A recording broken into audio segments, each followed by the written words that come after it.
Selasa 5 November 2024, sebuah video ramai dibicarakan warganet di media sosial Telegram.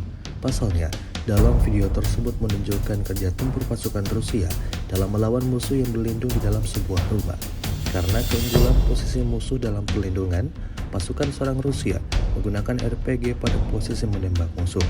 Alhasil, seperti yang terlihat dalam rekaman, tembakan mematikan tepat mengenai sasaran dan menghancurkan posisi militer Ukraina. Hingga video ini beredar, beragam respon diberikan warganet.